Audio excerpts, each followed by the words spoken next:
It is now my great honor to introduce our moderator, Peter Hitchens.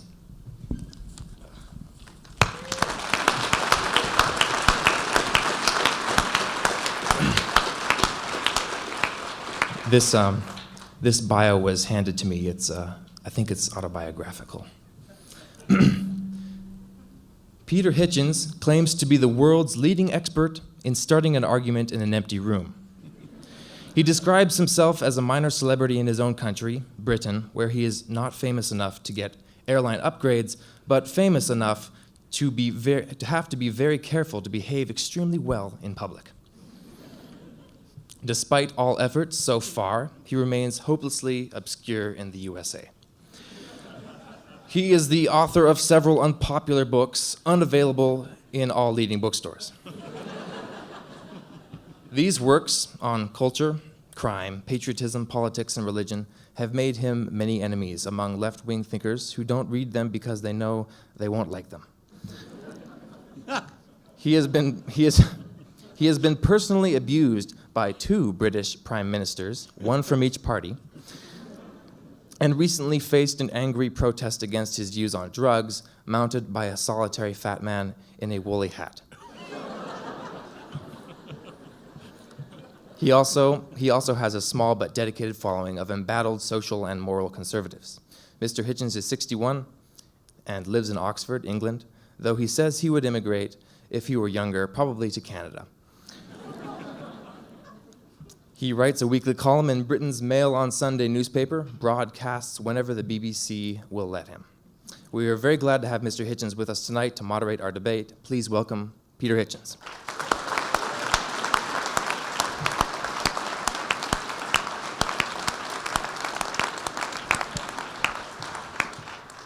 Thank you. I shall have some difficulty this evening because, as you can tell, my voice is nearly at its end and is actually going to be handed to the National Archives for preservation tomorrow as an example of what you shouldn't do. I'm told it's more authoritative than the normal one. Only you can judge whether it's authoritative at all. You may be wondering why, alone of the people on the platform, I have no beard. I did offer to grow one when I was invited to moderate this debate, but the Department of Homeland Security said there were quite enough men with beards in the United States, as it was. Now, to our debaters.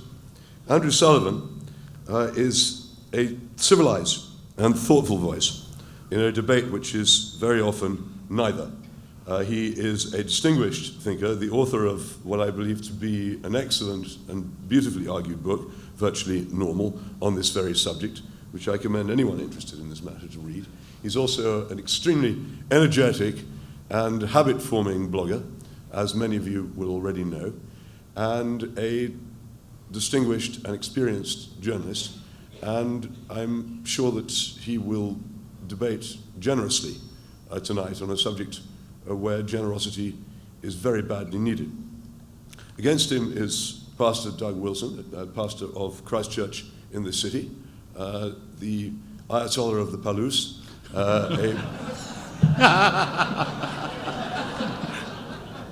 a purveyor of weapons-grade Calvinism, a serious educational and social reformer, and a considerable thinker, and again, blogger, whose writing is infused with Woodhouseian wit as well as powerful biblical force. So these are your 2 speakers, and I would like you to applaud them thoroughly now while you have the chance.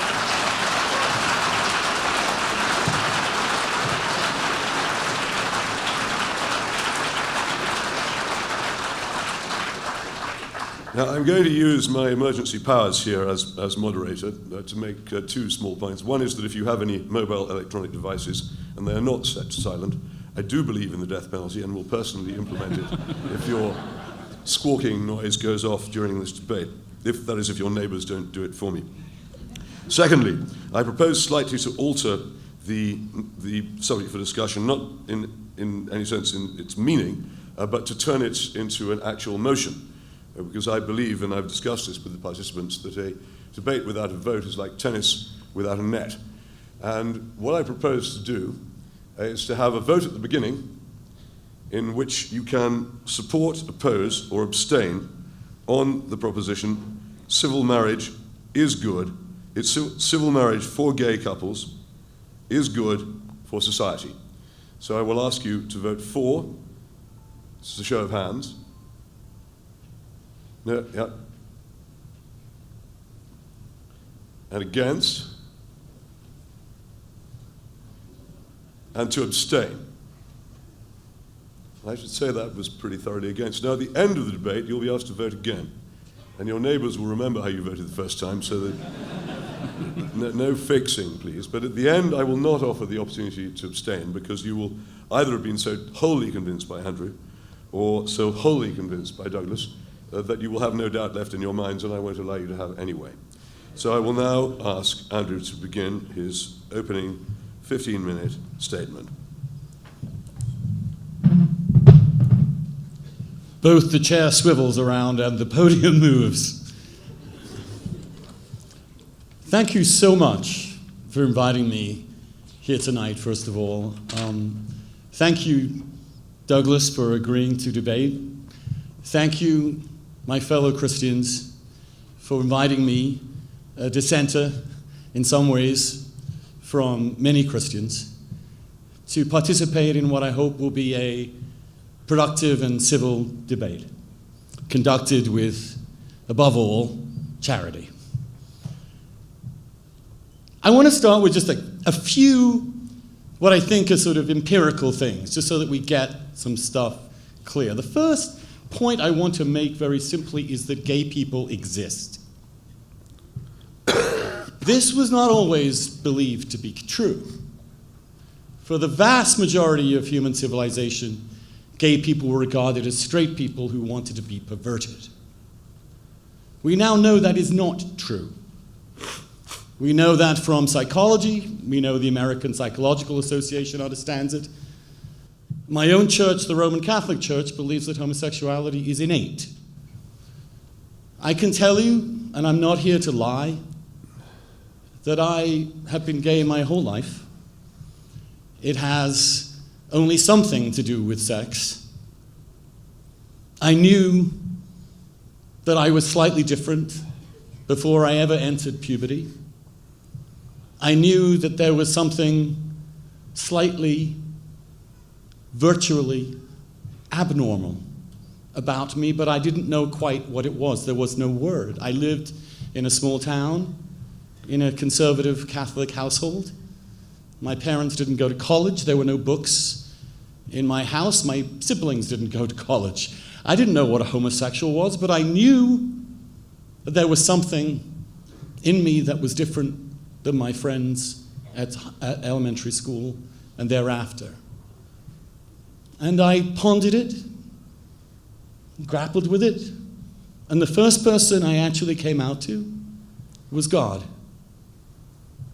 I remember being in line for communion at Mass and walking up, and my mother would always say, when you have communion, you should offer it up for something. She would often say, offer it up for your mother's intentions. I was like, I wonder what those are. But anyway, I did. But this day, I walked up and just asked our Lord, please, Lord, help me with that. That's all I had. I was a young boy. I was a human being. And I believed and still believe that God loves every single one of us, unconditionally. And I believe, therefore, in total orthodoxy with Catholicism, that homosexual persons and people are human beings made in the image of God, worthy of dignity and respect. I also believe that there are not that many of us. Gallup just did a survey, I don't know whether you saw, came to a number of 3.5%. The exit survey says 5%. So we've always been a very small minority. The question is, as a civil society and as a polity, what do we do with this population? How does a society grapple with the existence of these people? How do we integrate those people into our institutions and laws and political and social arrangements? That's the question. I would ask you to turn it around. Because one option is do nothing. Let them be. That's the benign option that emerged in this country. For a long time, it was criminalized. The Bible tells us that I should be executed. People were executed, hanged, beaten up, imprisoned, jailed. One of the greatest minds of the 20th century, Alan Turing, who cracked the Enigma code against the Nazis, was jailed and had male hormones injected into him to cure him before he killed himself in despair, the father of computer science. The Sistine Chapel, under which the cardinals will convene shortly, was painted by a homosexual. Doing nothing while leaving them alone was an option for a long time. It got a little awkward when they spoke up. It got a little weird when they brought their roommate or friend or whatever, lie, and lie is the right word, was used to describe their relationship. But now, even that is no longer an option because gay people have lost the internalization that we are somehow subhuman, intrinsically driven to evil, as the Holy Father has described us. So maybe, given that homosexuality is obviously, and I think quite uncontroversially, defined as the emotional and sexual attraction of one person to another person of the same gender, just as I think heterosexuality is quite obviously the emotional and sexual attraction of one human being for another of the opposite gender. How do we address that phenomenon of love, falling in it, living with someone, sharing your life with them? What institution do we have in our society that is most relevant to that phenomenon? And the answer, of course, is marriage. That is how we deal with it. That is what every straight person who's ever existed has always known. That is where we channel our sexual and emotional feelings to another person in dedication and service and often sacrifice. So one option then, given the fact we can't keep them in the closet anymore because we just won't stay there, given the fact we can't be exterminated, imprisoned, or somehow sequestered away from the rest of society, is something called domestic partnerships or civil unions or civil partnerships or any number of other euphemisms that can be used to describe the relationship of these citizens. And we are citizens too, as equal as anybody, as worthy as anybody in the society. The trouble for me with civil unions and domestic partnerships is that quite obviously they run two very big risks. One is that you divide society by identity politics. You create different classes for different groups of people, whether by race or gender or sexual orientation. But secondly, and most importantly, by creating an institution called domestic partnership or civil union or civil partnership or whatever you want to call it, inevitably that right has to also be extended to heterosexuals. The biggest threat to marriage is creating marriage light. Marriage that we can call something else. When they created civil unions in France, they've seen heterosexuals, especially the men, flocking to them because they require less responsibility, less commitment, less legal force. If you want to weaken civil marriage, create civil unions, give people an easy option, undermine the central institution. So why not allow me to have the same life, dignity, and equality as my sister, who attended my wedding with her children, who were the ring bearers and the flower boys? Our mothers gave us away and took us up the aisle. Why not? I wish you'd all been there in a way, because what you would have seen there was a family, two families. One great sprawling Catholic family from Detroit, and another sprawling Catholic family from a small town in England, coming together the way they did with every other member of their family to celebrate that one of their children had found someone he truly loved. And they were happy. This is pro-family. What does husband mean to me? What does marriage mean to me? When I took my vows to be with my husband till death do us part, I took a vow to take care of him, to be responsible for him, to look after him, to be there for him, to support him in sickness and health, because I loved him and committed exclusively to him for the rest of my life. You know what that also does? It allows for exactly what conservatism believes in. It allows for people to take care of themselves, whereas in the alternative, the government would have to take care of them. A single person living alone without that kind of commitment, an accident happens, bad health, sickness, all the exigencies and contingencies of a human existence. The government doesn't have to be there because your husband and your spouse is. It's pro-dignity. It treats me in the same way as my brother and my sister and my mother and my father. Now, does it and will it hurt my sister's marriage? Did her children think, well, obviously our parents' marriage is not as good anymore because Uncle Andrew and Uncle Aaron have gotten married?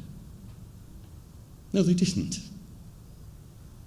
Which state has the lowest divorce rate in the country? The first state to bring equal marriage rights. And since in the last decade, as equal marriage rights for gay people has been in the culture saturated everywhere, divorce rates in this country have declined. We stand in Idaho, not very far from Washington State. Washington State has legal equality for gay couples in marriage. This state does not. Which state has the higher divorce rate? Idaho by a mile. And you can see that throughout it. That this is not attacking anybody's families. Divorce rates are declining.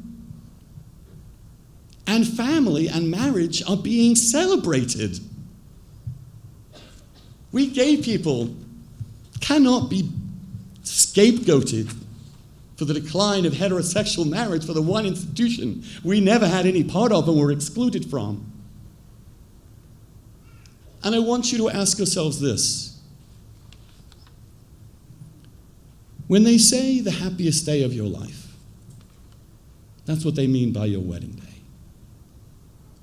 When I grew up and realized I was gay and looked into the future and asked myself, what will my life be? I saw nothing but blackness. There was no future. I could have no family. I could not be like my parents. I could not have the treatment of my brother and my sister or my friends. All I can tell you is that now, as I proudly show my wedding ring, that my family and my family life is deeper than ever before. No one lies. No one is dishonest. And the love I feel and the care I take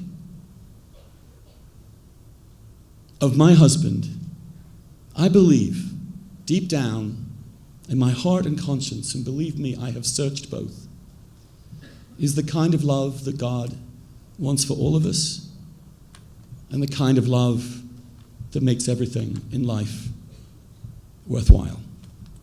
Why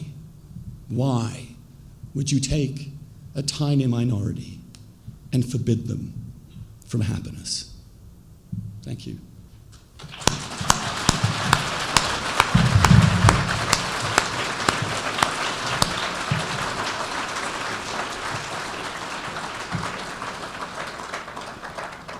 Thank you, Mr. Sullivan. Mr. Wilson, you have 15 minutes.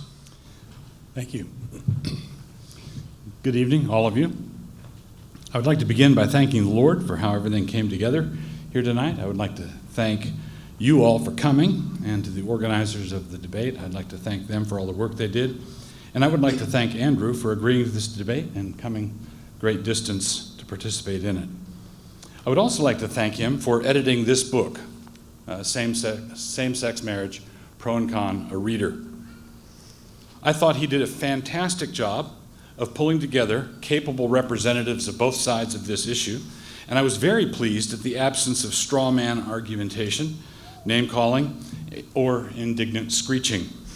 I thought the position that I'm representing here tonight, opposition to same-sex marriage, was treated with an appropriate respect throughout, and I was most grateful for it. In fact, I would like to use the mere existence of this book as one of my arguments. And since I'm already here, let me begin with that. While the opponents of same-sex marriage are sometimes compared in this book, to their disadvantage, to various conservatives of yesteryear who were trying to conserve things they shouldn't have been trying to conserve, the overall effect of this book is to make the reader think that the leaders of the opposition to same-sex marriage are morally serious people, whether mistaken or not. They're not driven by irrational hatreds, at least not in this book, or characterized by blind phobias. In short, we do not show up in this book as haters with the appearance of a Bull Connor sort of opposition. Now, this means that to the extent Andrew is willing to treat his opponents as morally serious people, which I appreciate, who have arguments that should be engaged respectfully, to that same extent, he appears to be undercutting the view that the continued unavailability of same-sex marriage in many states is a foundational civil rights issue. If it is a civil rights issue, how could morally serious people be opposed to it? If it is not a civil rights issue, then why is it being pressed upon us in those terms? A similar problem shows up in the arguments in this book against measures like the Defense of Marriage Act, or DOMA. On the one hand, it is argued that states have historically had the right to have different views on the exact boundaries of marriage, legitimate marriage, and that the whole thing is a matter of settled law and procedure and we don't need to worry about it. This is actually quite true, for example, in a situation where two states have differing boundaries when it comes to something like the issues of consanguinity, cousins marrying and that sort of thing. Nothing to see here, folks, just keep moving on. But to the extent that same-sex marriage is a civil rights issue, then the arguments against miscegenation laws, also found in this book, come fully into play. If the Supreme Court could do to a state's prohibition of same-sex marriage what they did in Loving versus Virginia in 1967, then what would the stance of the gay activists be then? Would they argue against that move because it violated states' rights? I don't think that's likely. On top of that, nobody appears to be arguing that marrying your first cousin is a basic fundamental civil right. Still less is there a national controversy about it, with Let Cousins Marry Cousins parades in our major cities. So, if it is a civil rights issue, then the necessary agenda has to be not stop until same-sex marriage is the established law in all 50 states. If it happens state by state, then they'd be fine with that, but I doubt if same-sex marriage activists would object if the Supreme Court, for example, gave them 35 states in one stroke. But if that end result is not on their agenda, then it is not really believed to be a civil rights issue. Another good thing about this book, a really good thing actually, was that it represented a serious attempt to have all the basic arguments, pro and con, fully aired with credible attempts at suitable ripostes for each. But, perhaps not surprisingly, one of the major arguments that I would want to advance this evening was answered in a way that seemed to me to just exude inadequacy. Is that a nice way of putting it? I hope so. First, it was notable that in these essays, the advocates of same-sex marriage came back at the so-called quote-unquote polygamy argument as a no, of course not sort of response. There was no attempt to swallow the reductio and say, sure, this entails polygamy, so what? The inference that same-sex marriage would be a strong shove down a slippery slope was adamantly rejected. But such a rejection has ramifications of its own. In his essay, Three's a Crowd, Andrew responds to William Bennett and Charles Krauthammer on this point, and I would like to press the point because I think Andrew actually missed what a serious challenge this is. Perhaps the fact that some politicians were chortling when they first advanced the argument distracted Andrew, but there is a real issue here. Before laying out the particular argument, I want to note that this resistance that Andrew has to polygamy grants me a very important point. That point is the fact that in between what we currently call marriage, Idaho version, not Washington version, what we currently call marriage, and what some crazies out there might want to call marriage, there's a line that we must not cross. Andrew and I actually agree on this. Between what we currently have and what some people might want to have, Andrew and I agree that there's a line that we shouldn't cross. He draws one of those lines at more partners than just two, for example. I draw it more tightly, but we are both drawing a line, and we are both of us in favor of denying marriage licenses to consenting adults who want one and who claim to be deeply in love. We both are opposed to that under certain circumstances. Now, if we agree that to expand the word marriage to include a state of marital bedlam and anarchy, anything goes, does not really expand the word, but actually destroys it, then the first order of business would appear to be what standard we might use to determine where that line is. This is one of my favorite questions. By what standard? I would want to appeal to the Word of God and to do so in public, which of course has implications for secularism. Andrew wants to appeal to what? He wants to draw a line, just like I do, but what's the standard? If it is democratic consensus, then it now appears that polygamy could be in our future, at least in principle, because certain factions of the demos do appear to want it. Suppose they get organized. On what basis do we say to Abdul that a secular democracy necessarily limits the number of partners he may have to just one, when the Quran says he gets up to 4? But more is involved than our rejection of Islamic marriage traditions. In addition, we are also placed in the odd position of insisting that there's no possible marital expression for bisexuals. If a man is attracted to men and women both, then if society restricts his options to just one partner, then he must opt either for a same-sex marriage or a conventional marriage. His bisexual attraction, the other way, is one that we're arbitrarily saying must not be expressed in any legally recognized fashion. The best we can do under these circumstances is to tell him to find a partner who's willing for an open marriage, who is willing for his bisexuality to be expressed through adultery. But this changes the definition of marriage also. Marriage has historically been placed as a marker of sexual exclusivity. Adultery has occurred, in fact, of course, but pre-planning for the adultery seems to undermine the whole point of marriage in the first place. In response to this line of argument, Andrew argues that homosexuality occupies, quote, a deeper level of human consciousness than a polygamous impulse, close quote. But questions immediately cluster around in my head, all of them chattering at me. Deeper impulse? How deep? And how deep does it have to go to get public recognition? And what scientific calipers do we use to measure the depth of Bob's affection for Bill as over against John's affection for Susie and Sally? How are we supposed to measure such things? What do we mean deep? If we grant the authority of self-reports, then the polygamist will avow that the depth of his desire goes just as deep as the homosexual's does. He promises. If we measure by human history, homosexuality, polyamory, and promiscuity are all common enough, but when it comes to being enshrined in what are called marriages, polygamy has a much more established record to appeal to. And if we measure by the diversity is good approach to culture, where do we get off saying diversity is good until we start to get some? Andrew goes on, astonishingly, to say that polygamy is, quote, an activity, whereas homosexuality and heterosexuality are states. But this starts off another round of Q&A in my teeming brain.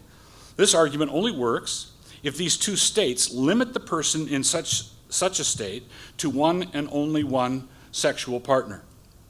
Homosexuality has to be a state with only one true love possible, and any sexual partners beyond that one would constitute a perversion of some sort. This is the only stance that would allow us to dismiss that sort of thing as a mere activity not worth codifying in marriage law. The same thing would go for heterosexuality. The position has to be that the heterosexual state necessarily entails one sexual partner, and that is all, and that all other sexual partners are, quote, activities that must be gotten over. Andrew doesn't exactly use the word repentance, but one gets the idea. Andrew has to argue that in the current human condition, the desire for monogamous fidelity is as foundational a state as homosexuality and heterosexuality, which is a view that I would argue appears to collide with the data. We also have the problem of definition again. How do we identify states except through activity? So judging from the activity, it would appear that lots of heterosexual males are in the state of wanting multiple sexual partners. And there have been many times in history, in numerous places around the globe today, where such desires have been codified in marriage laws. And it goes without saying that if a young male in question is between the ages of 13 and 19, then he is in a state all the time. Now, to argue the way that Andrew has is to postulate the existence of a moral hierarchy that can be used to condemn certain sexual choices that numerous people have made. But surely this is odd coming from homosexual advocates.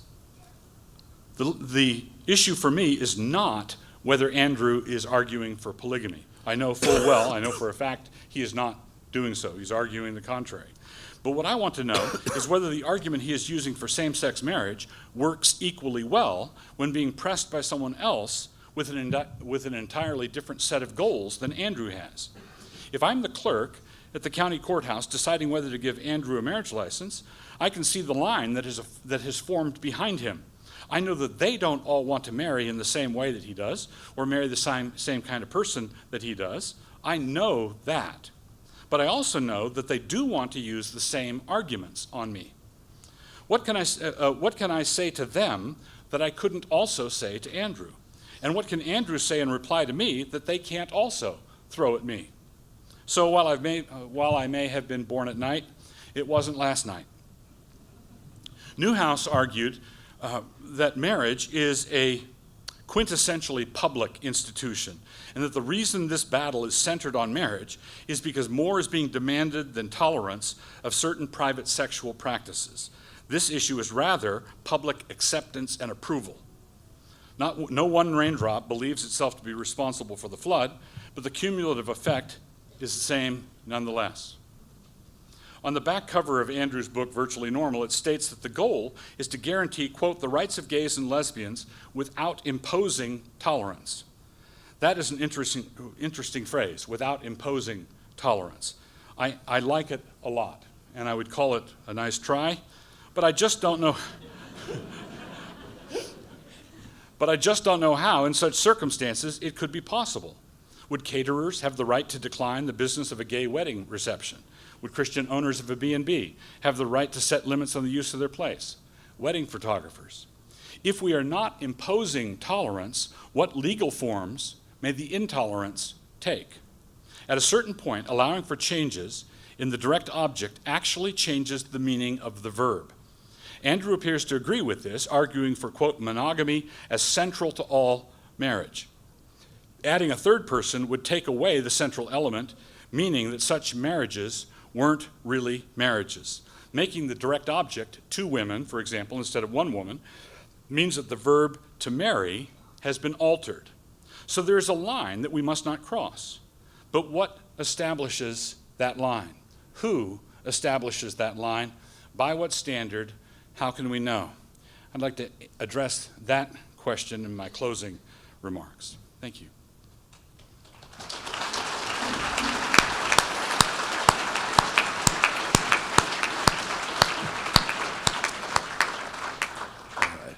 It's now my turn to irritate you both. And I'm going to ask Andrew this question first. And it is this: which of your opponent's arguments are you most worried by? I'm very confident of my own arguments, which is why I didn't ask you that. you're moderating this debate, not conducting it. Can you all hear me? Does this mic work? Mic's on. Yeah, mic's gone. Can we... Is there anybody who understands his mic? It's over there. Can someone switch it back on? You could do sign language while we wait. Well, I have a very loud voice when I try. I wanted to address particularly the two questions that you raised in your remarks.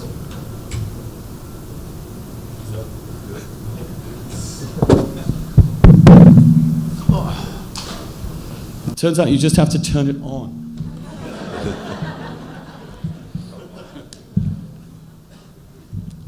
Okay, now we'll start all over. I want to go, if you don't mind, I'd like to actually engage directly with the points that Douglas just made, in the order that he made them. Is that permissible? I suppose so, though it's not an answer to my question. Then I will question. continue. So I have to ask it again later. You aren't going to get away from it. I'm debating this person, not you. It's perfectly true. And I'm moderating you. And this is how I do it. Well, it turns out we can redefine the moderator term as well. Why not? We're redefining everything else. Because I think Douglas raises a couple of very important and serious points that are vital. The first, and let me go through them one by one. The first is, if this is a civil rights issue, why is there any objection to imposing it by the court on the entire United States of America? Now, I am, as you may know, an outlier in some gay politics circles. And when I first proposed marriage rights, I was opposed for the first 10 years by the gay left, then by the religious right. My view was then, is now, and was stated in front of the very Congress in testifying in 1996 on the Defense of Marriage Act, that I believe this should be done state by state, federally, and that no state should be forced to recognize the marriages of any other state. This is because I believe in federalism, because I believe in diversity and freedom and the right of people to make their own decisions, and because I also believe that when a civil rights movement exists, it does not exist and cannot succeed by forcing people to behave in ways and believe things they do not genuinely believe. I think it succeeds when you change the hearts and minds and consciences of human beings and enter the democratic process and win the argument. And we have definitively won this argument and are winning it. You just look at the polls, now over 50% of Americans, Britain, France, Canada, Mexico, and many states in this country, and just yesterday, a whole phalanx of Republicans supporting the right to marry as a conservative value and a conservative I must principle. ask you a question about that, if I may. The second point it's very interesting, and I'd like to sort it out, because if it's a consistent view, it has numbers of implications. Do you believe that moral questions can be decided by a majority? No, but I think in a democratic society, that is our only ultimate resource. I believe in democracy. I do believe at some point that people have the right to determine their own future, and I do believe in a limited role it's for a different courts. point, isn't it? But again, Peter, I am not debating you. No, I did no, not agree to debate This you. is the bit where I ask you two questions, however, and so to an extent, you're not debating me, but you are answering my questions. You are. I can stop you, and I can turn to your fellow debater as well, because I have. Well, then, when you want to debate him, but I just want to ask. I want to ask that question because it's an important thing. I am not debating you, Mr. Hitchens. No. I am debating Mr. Wilson. I'm not debating and I am you. addressing his points very faithfully, and I would ask you to be quiet while I do so. Yes. Splendid stuff. Splendid stuff, but somebody has to chair it, and I've come a long way to do it, and I haven't actually expressed an opinion. I'm asking you questions. And I've now asked... You're asking me loaded questions. Of course they are. And you've never asked a loaded question in your life. Doug, I'm going to ask you which of his arguments you find most worrying. Most worrying? I mean, that is to say, the ones which gnaw most powerfully at the roots of what you think and give you cause for doubt. I would say the argument that he presented that I found most compelling, not worrying, but compelling, was the argument that the last thing in the world we need is domestic partnerships or civil unions or marriage light, as he describes it. I believe that to go that way is simply a halfway house toward homosexual marriage, same-sex marriage to begin with, but I believe that he's exactly right that we could predict that civil unions would have to be available to heterosexuals as well, and it would simply degrade the institution of marriage further. I find that argument not worrisome, but I do find it compelling. It's worrisome that given his overall agenda, that he's making any compelling arguments at all, but there it is. Do you think that the conservative Christian right, as it might be called, is in danger of making a fool of itself over this argument, that it is fundamentally a symptom of a much greater argument which needs to be had and has been lost, namely the argument over preserving heterosexual marriage? Yes. I believe that the conservative right, the social conservative right, is a day late and a dollar short on this one. I believe that of the real battles for marriage were back upstream a ways with no-fault divorce, issues like that. And when in this book, Andrew and others point out that the institution of marriage has been thoroughly disgraced by heteros long before any homosexuals came anywhere near it, I find that is a very telling point. I think that that's a good point, and I think conservatives are too often in the position of watching a movie that they don't like. They get a DVD and they're watching a movie, and that gets to a really icky part, and they rewind it 5 minutes and try again, and it just doesn't work that way. You have to question the whole project. Okay, Andrew, if I could turn to you for this question. Do you think that homosexuals in modern America, or we'll come to that, Britain, would be as keen on the institution of marriage if it hadn't been so thoroughly weakened, especially since the marriage law reforms of the 1960s, that it no longer resembles the form of marriage which existed before then, that is to say, largely a lifelong and not merely lifelong but extremely restrictive covenant in which there were a number of rules, particularly in religious marriage, but generally accepted elsewhere, which would now be, I think, regarded by many people as reactionary. Do you think the change in marriage has actually created this campaign? No, not particularly. I think it is related to it. Now that we're apparently having an interview, I think that the core foundation of the Catholic position, which is that marriage is entirely about procreating, and that any sexual activity outside a marital sexual act that is open to procreation is invalid, and that is what defines marriage, which is what the Catholic position is, was rendered moot by the pill. I think that once sexuality becomes, and is universally understood to be non-procreative. And remember, marriage was partly because straight people would have sex and have babies and need to create a way to bring those babies up, which is why I support it. You won't find any bigger supporter of heterosexual marriage than me. Were it not for heterosexual marriage, I would not exist. I was actually, my mother once said, your sister was an accident, but you were a mistake. I'm living proof that the rhythm method doesn't work. But once marriage is not about procreation entirely, once we allow infertile couples to marry, once we allow and completely accept people to have marriages without children, once we have created a society in which divorce is common and in fact ubiquitous, what you have done is you have already changed the nature of marriage, and you have to be on the defensive to argue why this group of people should still be excluded. And let me make one final point. I take very seriously the vow, till death do us part.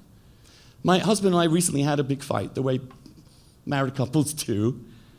And one reason I'm happy we're married is that I was able to say at the first, look, I'm going to be with you till I or you die. So let's figure out how to live and get through this problem. And the only thing that Jesus in the Gospel says about marriage is that it should be lifelong without divorce. Yeah. The only specific Jesus statement about marriage. And I believe that. And I intend to uphold that vow.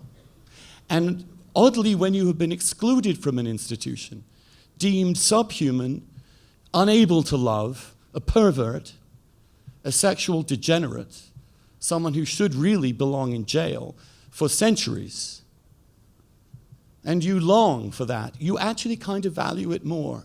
You know, heterosexuals, I think, can take marriage for granted. It's the default.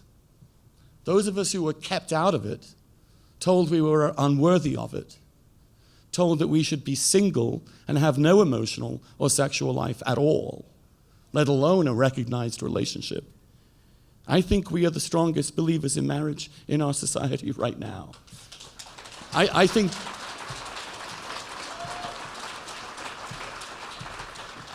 gay people's support of marriage equality has been the most encouraging moment in the institution and for the institution of marriage in a very long time.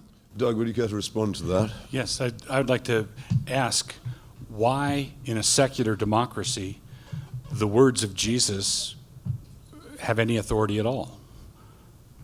They don't. Then, But for me as a Christian, they do. And I was talking about my own belief in what my marriage vows do. I would allow legal divorce because I believe in a free society. but you would also restrict marriage to monogamy. I would restrict marriage to two people, to fidelity, and yes, monogamy, even though we all know that's very hard. And I do think that's the ideal. We all know that breaks down in practice, but yes, that is the model that I would uphold and believe in. Right, but what standard are you appealing to when someone who is, your earlier statements that you two are people that when you're cut, do you not bleed? All of that, I accept that. But that's true of people who want more than one sexual partner.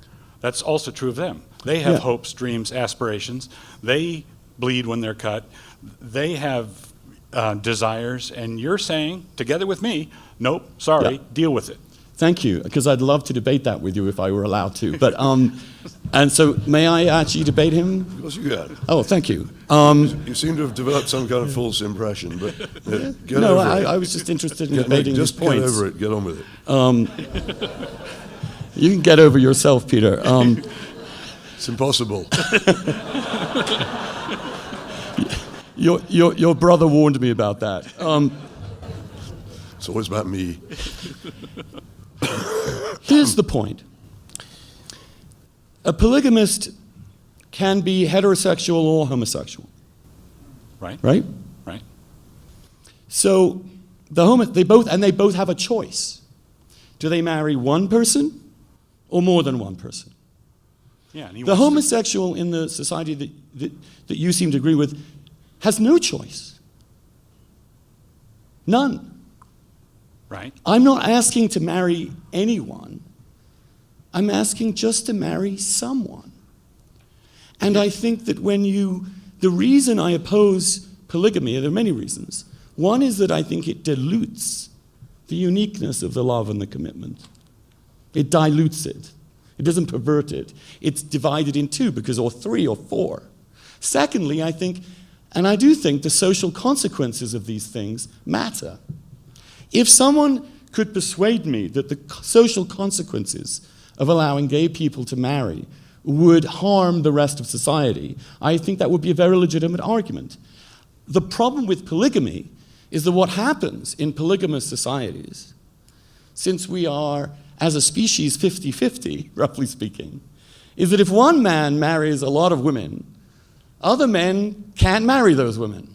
And there exists in that culture a group of young men with no potential female partners. That is a very dangerous and socially disruptive situation to be in, given the facts of testosterone that I think you and I would agree upon. It is destabilizing to the society to allow a group of men to monopolize the women. And therefore, there will be fights, you leave men alone. I mean, this is also true of gay men too, because they're men as well as being gay. And again, imagine as a straight person, if you never had the possibility of marrying someone. Well, how do you think straight guys would behave? They'd get as much sex as they possibly could with as many women as they could possibly find. That is in our genes and our DNA. It is true. But we decided it's better as a society, and in fact, I think it is clearly the most successful society that limits one man to one woman, except it excludes these 3.5% of people who just aren't attracted to the opposite gender. Now, if you force them into a marriage with someone of the opposite gender, you're creating a lie. It's not fair for a gay man, it seems to me, to marry a straight woman and lie to her. It's a betrayal of the trust. And in the past, when so many gay men or gay women married members of the opposite gender, their families eventually disintegrated. So I have a question for you then. Yes, please. So why, you're willing to say, for the greater social good, we want to restrict everybody to one partner, period. And it shouldn't cramp your style too much, because you should be willing to be more like me. More like me and... You're monogamous in your thinking, and you think, well, if the guy who wants 3 would just settle down and be like me, wanting 1, then things would go a lot better. And I can say, well, the same thing applies to me. If homosexuals would be willing to want what I want, then why everybody would agree. But I just said, I think I directly addressed that point. If I, and many homosexuals throughout history did this, forced themselves to construct marriages. Well, I'm not talking about forcing homosexuals to marry. Oh, no, I don't mean you're putting a gun at their heads. I mean, they feel it's against God's law, say, Right. and therefore they should marry, like Ted Haggard, Right. the leading National Association of Evangelicals, or whether Cardinal O'Brien, the leading Catholic cardinal in Britain, who has condemned gay marriage in the most powerful terms and is now barred from going to Rome because he's actually been sexually harassing men for his entire life. I think that's screwed up. Well, I think putting gay people into straight marriages means the man or the woman is lying to his spouse. And the core issue of a marriage is trust and honesty. is it okay to put a man who wants to be with many women into a relationship where he's limited to one? Yes. Is that a lie? Is he lying to everybody? No, because Why not? Because he has the access to sex and love with the- one person. Not the way he wants. Well, not the way that any heterosexual man would really want. Okay. I mean, So why I mean, why? are you imposing your morality on everybody? I'm not imposing morality. I'm making. You're telling people that they can't express maritally what they would want to do if you would let them do it. I am saying in a democratic debate, these are the arguments that I would use to say that it's destabilizing for society, destroys our social stability, and therefore we should oppose it. And those polygamists already have, well, let's just call them men. I don't know many women who want lots of husbands. So let's be honest about that. One is quite enough. Yes. I think, as I said, and the reasons I gave, that's destabilizing because of the society will have a group of unmarried men who will create trouble, commit crime, have sex with an adultery, and there will be all sorts of, you go back to Mitt Romney's great-great-great-grandfathers. So do you? His great-great-grandfather was killed by the husband of his 14th wife. I think it tends to, it's not just Abdul. No, we may, however... It is also the tradition in this country. We have strayed a little, I think, from the point. I know, we're debating. 14th wives. What I wanted to ask you, Andrew, was how typical you think your attitude towards marriage, your wholly monogamous, lifelong attitude towards marriage, is of the supporters of gay marriage in general. Let me just talk for 1 second about monogamy. I think that one of the things that marriage historically was, and essentially before the pill, as I said, before sex became the vast majority of sexual acts in this country, 99.9% are non-procreative. We are all sodomites now. That's what sodomy means. It means having sex without wanting to have a child. So the entire society is that way. And therefore, the definition of marriage as centered on sex, which of course was historically the man owned the woman. Heterosexual marriage was also about the subjugation of women and the way they were owned by their husbands. Was to protect, of course, the lineage, your children. Make sure they're your children and nobody else's. Yeah. That's the whole point, right? But in this day and age, it seems to me that monogamy, sexual monogamy, though I think absolutely critical to many heterosexual marriages, my own parents, my own father, I probably shouldn't say that, no, but I don't know many marriages that are perfect, let us put it that way. And we all uphold public standards that aren't totally realistic. No, but if I could repeat the question, how typical do you think your view is of the campaigners for those marriage? who I think there's a diversity of views.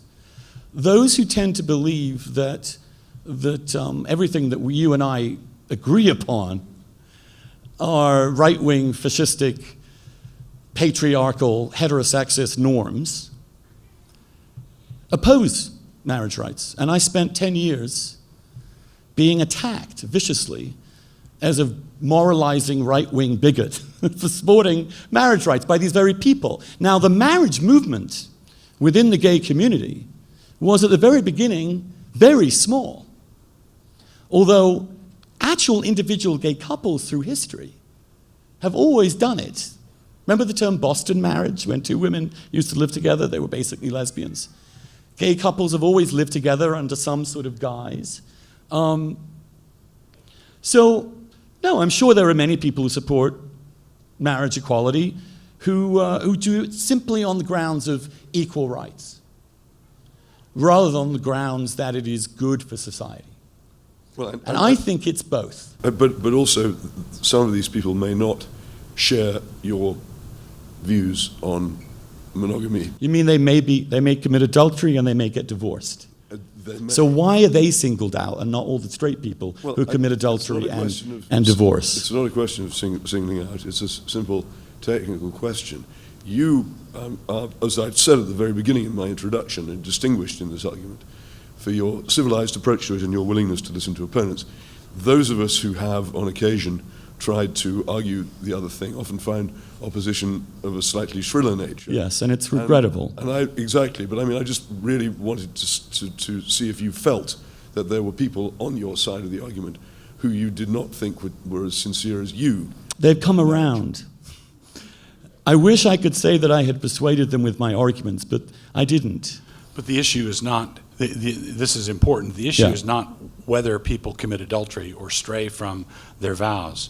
The issue is arguing for that as a principled openness. Right. So in heterosexual marriage, there have always been adulterers, and there's been adultery as unfortunately all too common. But there have been very, very few people arguing for open marriages where the adultery is expected.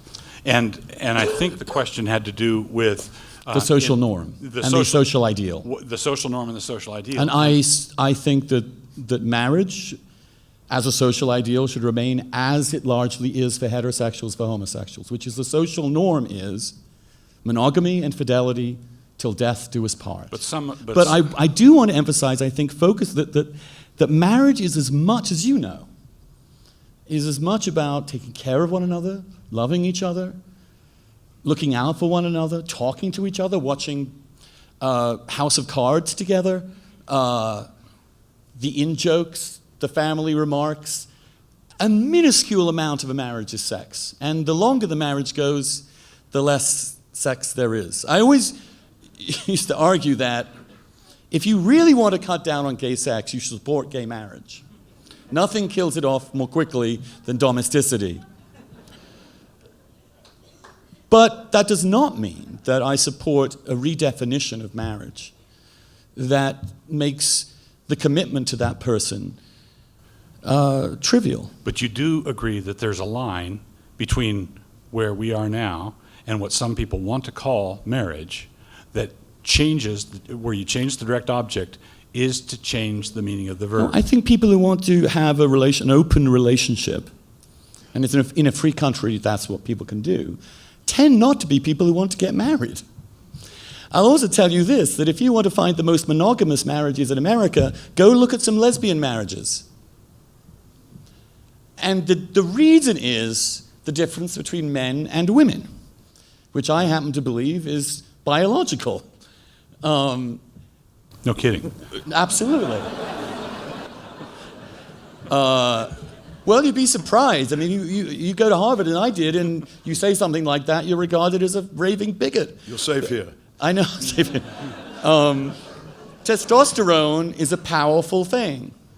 So, in some ways, I will, and I have conceded this. I do think that two men in a marriage, the likelihood of fooling around is going to be higher than in a heterosexual marriage, by virtue of the fact that they're men, not that they're gay. But I also think that the majority of lesbian marriages are likely to be more monogamous than heterosexual marriages.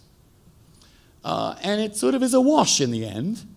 But what's interesting about the data, because we're now beginning to have data, actual data, we're actually finding out something kind of interesting. We're finding that, yes, indeed, lesbians are more monogamous, but the divorce rate is higher. It's a bit of a shocker.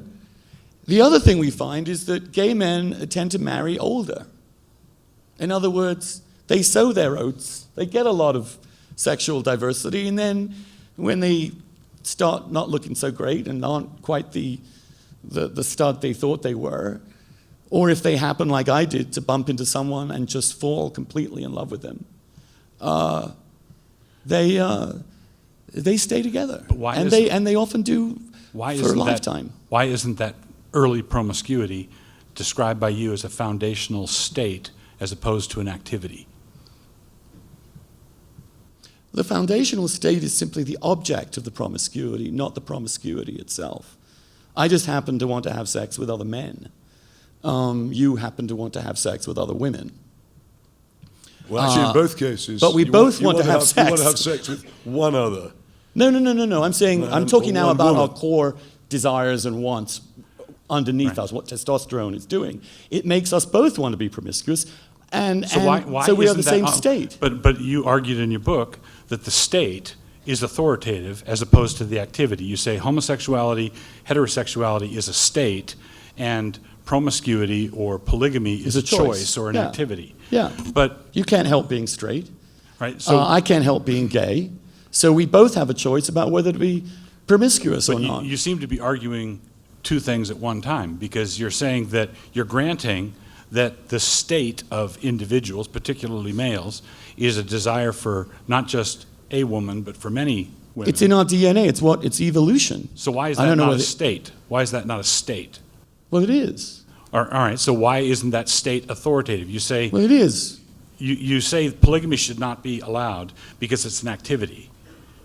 But it seems to me that the fundamental desire is a state. at Yeah, least in as I this- said, we're all essentially, most men are polygamists No. deep down. Yes, they are. We all are. We all No. want more than one. Okay, so the point is, why Variety is the spice of life. are not these people who want all these different women, are they not people? Yes? Don't they have hopes, dreams, and aspirations? Yes. Don't they want to settle down with their little harem? No, they don't necessarily have to. They can have sex with as many women as they possibly want. It's a free society. They don't have to get married, and it would be really rather strange if they got married. My point is, if they get married and those women are assigned to that one man, there's a whole bunch of men in that society with nothing to do, But Andrew, it was a free society. with a lot of testosterone. It was a free society before the first same-sex marriages were legalized. It wasn't fully free for me, All right, it wasn't fully free in your society. because I had no choice. Right. And the polygamist has no choice that he wants. Yes, he has a choice, but insofar as he is heterosexual, he has a choice to have one woman as his wife. Insofar as I'm a homosexual, I have no choice to have another man as my husband. That is unequal, unfair, and irrational. That's why we're winning the argument.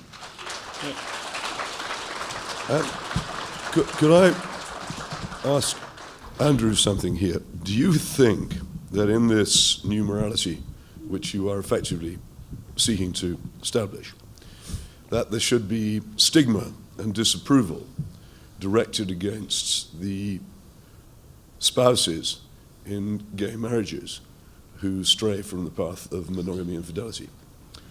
Well, monogamy and fidelity are complicated things. I'm not really in favor of stigmas, partly having been a victim of one. I was a Catholic boy growing up in England, subjected to considerable bigotry. Stigma isn't necessarily bigoted. So what? Stigma isn't necessarily bigoted. There are people who might argue that, for instance, the stigma against divorce was a great protection. Oh. It was a great protection for children. Well, there is stigma against certain. Yes, a stigma against divorce is something I am in favor of. I'm just not in favor of stigmatizing people or classes of people. Except You- for cardinals you have who to molest stigmatize people. somebody. You can't just stigmatize. Well, I just think that cardinals who rape children, or he didn't rape children, he molested another man under his authority, was abusing his power. That's a legitimate stigma. I share your disapproval. I'm Yeah. not objecting to the stigma. I'm just pointing out that No, you, but I you- wouldn't. You got one. You got one. I wouldn't make it illegal. Although sexual harassment is illegal, actually, in that Yeah, let's sense of abuse of stigmatize- power. but let's But if you are a cardinal talking about the evils of gay people while you are harassing other men, which seems to be the case of about a third of the entire curia, then I think you have a moral problem. I think you have a question of moral authority. Sure. I'm not standing up here as a cardinal. But let's- I'm not claiming to be the Pope. I'm claiming to be merely a citizen seeking equality under the law and trying to explain why that equality will not harm society but actually help it. Well, you won't run into any trouble. You won't run into any trouble bashing the Roman Catholic Church around here. But I'm not bashing the Roman Catholic Church. only I'm a bashing bit. corrupt But- members of its sorry. hierarchy.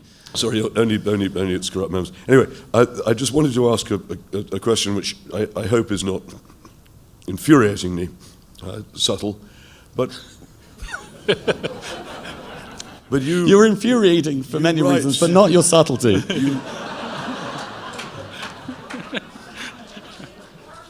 You write repeatedly about being excluded from marriage. Now, I remember as a child peering through the Church of England prayer book and the interesting bits at the end, including a thing called the Table of Kindred and Affinity, which told me that I could not marry all kinds of people. But you could marry someone. It actually just simply lists all the people you can't marry. Oh, you said consanguinity. It's Yeah. a man may not marry his sister or his mother. sister. Yeah. I mean, there are all kinds of wholly unimaginable concatenations in this list, which I still don't understand how anyone could have contemplated. But not one of those prohibitions said a man may not marry another man. It wasn't a prohibition. It just never occurred to anyone that the institution was for anybody other than men and women. Really?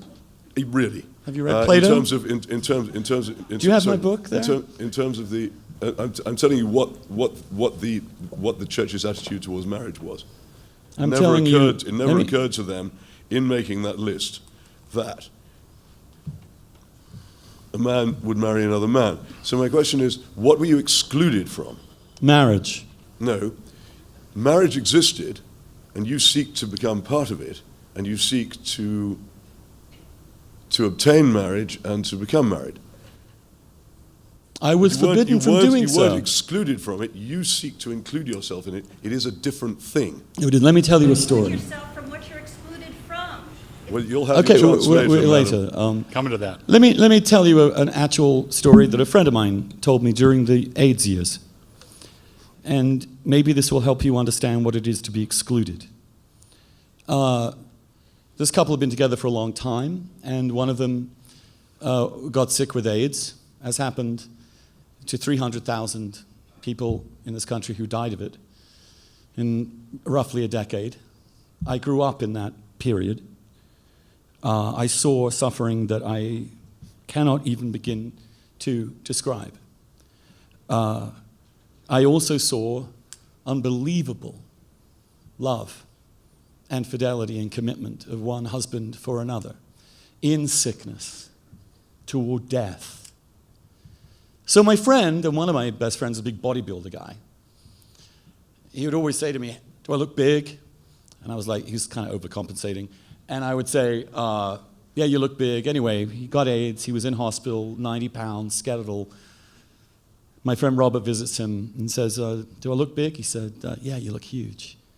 And there's a pause. And next to him, there's a bed with a curtain drawn around it.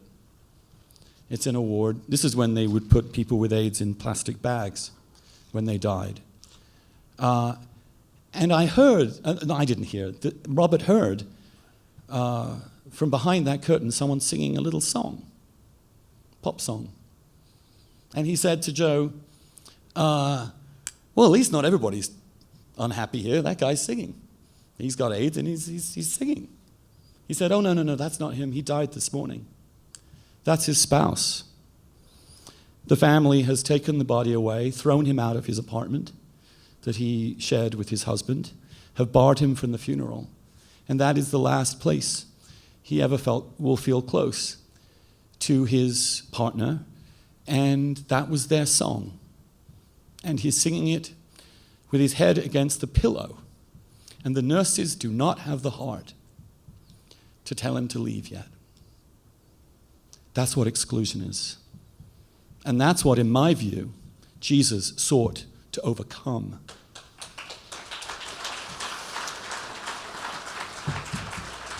Well, on that eloquent note, we finished this contentious session, and it's time, or will be after a break of 5 minutes, which is about to begin, time for you to put your questions. If you would form orderly lines behind each microphone, depending on which person you wish to ask a question, please do so. But we will break now for 5 minutes and then resume. Okay. When I say questions, I mean questions. No speeches. Only questions. If you make a speech, you'll just have to stop. So, as I understand it, this line is to ask questions of Mr. Wilson, and this to ask questions of Mr. Sullivan. I will take you in strict alternation. So, madam, your question, please.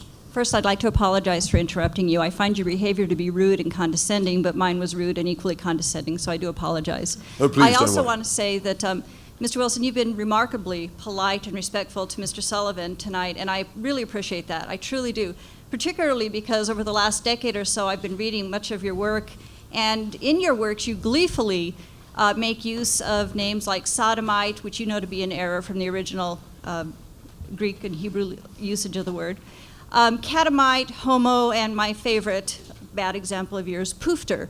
You also not only tell jokes that mock and denigrate gay people, but you defend biblically the telling of jokes that mock and denigrate gay people. I know you wish to be considered a man of integrity who varies not his message from one venue to another, so I'd like to know if you would either want to call Mr. Sullivan a poofter in front of all of us, since you have a real live gay man here, or if you'd like to simply tell him a joke that denigrates the people he identifies with and the people whose rights he is seeking tonight to help secure. Thank you very much. Sure. First with the joke. Why do Episcopalians are not able to play chess anymore? Because everybody on the board is a queen. That's hysterical. No, because they can't tell the difference between a bishop and a queen. So that, yeah, so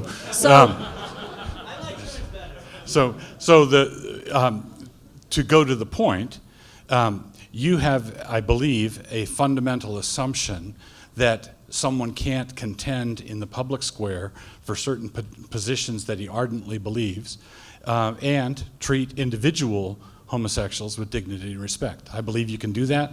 I'm not trying to alter or trim my sails for one situation to another, and what you've seen in the last 10 years, you can expect to see for the next 10. Okay, so under what circumstances would you engage in some degree of internal moral consistency? Why not just go ahead and say, Mr. Sullivan, I think that you and your husband are real poofters, homos, buggerers, catamites, and sodomites. Why not? I think your first question was wonderful, but don't spoil it now. It's time. Mr. Hitchens, the day I need your guidance will be a long day from now, indeed. You've had a question. I'm being fair. Can I just make a point? Yeah, please. I am notorious in the gay community for hating hate crimes laws. I don't care if anyone calls me a homo, a poofter, a fag, a faggot, a queer, or whatever.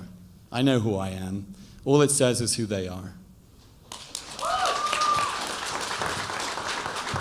And I will say in one sentence that while I do have from time to time driven 65 miles an hour on the freeway, I don't drive that way on the sidewalk. I don't believe in a one-size-fits-all approach to life. Right. As a cyclist, I've missed the point of that one. It was overly subtle, like your earlier thing. May we now please have our next question from this? Yes, perhaps, is this microphone? Yeah, okay, it is. My name is Jaron Robinson. I'm a law student at the University of Idaho. First, I want to thank you, Mr. Sullivan, for coming. I appreciate your presence here. And I appreciate both the accents, by the way. It's very entertaining. What about mine? We don't have accents, it's I'm you sorry, who have accents. I know. I lived in Moscow for a while, Mr. Wilson, so I apologize. It's not different. Question. Yes, question.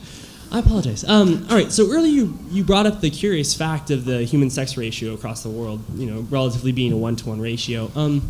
So I was curious, how you would respond to the argument that perhaps marriage is not only based on a monogamistic perspective, but also predicated fundamentally on the difference between the genders, between male and female. And if that is true, then would you think that the government and the public at large would be required to legally recognize and socially sanction an institution which does not embody that fundamental difference between male and female? Not if the content of the institution is the same, and the people involved have no essential choice in the matter. Look, we know a lot about the Catholic Church when it's run out of all its other arguments, and I have respectfully argued with my own church authorities for 20 years on this. I've gone to Notre Dame, Boston College, Catholic colleges which have been good enough to allow me to come and talk with them about the subject. And they say the world is made man and woman, and it is that complementarity, that fit, that is the truth about our universe and the world, and that you violate that That's what the Pope says, that I am objectively disordered. I think we now understand, since we are many centuries past Thomas Aquinas, past Darwin, that in fact the human species, as every species, has homosexual behavior within it. You can see it. Not only that, but there are not only just two genders. People are born intersex. People grow up, they don't have determined genitalia. There are species of grass that have dozens of genders. There are species of fish that a male become female and then go male again. We now know what nature is. It's incredibly diverse, and it is marked by a superfluity of variation. That's why we are who we are, because the evolutionary process didn't want to fit the world into a simple binary category, but created all sorts of varieties of human experience to see what would be better. And E.O. Wilson, one of the greatest evolutionary biologists, and there are many theories say that, in fact, homosexuals exist because, we can't reproduce ourselves. We're grateful to the heterosexuals who do such a great job of producing generation after generation of homosexuals. There will never be a final solution to homosexuals, unlike, say, Hitler's disgusting and evil plan for the Jews. If you exterminated every single gay person on earth, you just have to wait a while. And we come always from heterosexual families. And E.O. Wilson posited that maybe having these, it's only a small minority, it's only 3.5%, actually helped human cultures, because those people didn't have children to take care of as parents, so they became teachers or religious figures or soldiers, which is why the military and the priesthood and the educational services are so disproportionately gay. Maybe that was good for those societies. The societies that were able to have these people within them that would conduct religion, for example, which is in every society, tended to be gay. Because they didn't have to survive. And so they found a way to advance the species. So no, the world is more complex. Thomas Aquinas was doing a great job in his time, as was Aristotle, but natural law now must accept the truth of Darwin and of evolution and of natural selection and of everything we know to be true. And those who deny it, those who say they are Christians who deny it, are in a self-contradiction, because Christianity is either true or false. And we know that evolution is true. Yeah. We don't have time to go into it, but some of us don't know that. Oh, yes, you do. Thank you for your answer. Please, sir. My name is Michael Irvin. I'm a citizen here in Moscow. And this is a question for Mr. Wilson. I listened with great interest to your 15-minute opening statement, and I heard you talk about drawing lines of acceptable and unacceptable behavior. But I did not hear a single cogent argument why Mr. Sullivan and his husband's behavior in his marriage does not fit within the line that you would draw. And you have not answered the question. You haven't given me any reason why civil marriage for gay couples is not good for society. Would you care to comment, please? Yes. I timed my opening comment when the light was good, and the light's not good up here, so I've got a little bit left, and I was addressing that in my conclusion. So I'm going to incorporate that into my 5-minute close, basically. So you're exactly right. That's a missing piece, and I urge you to wait for it with bated breath. When the missing piece is the actual proposition to be debated,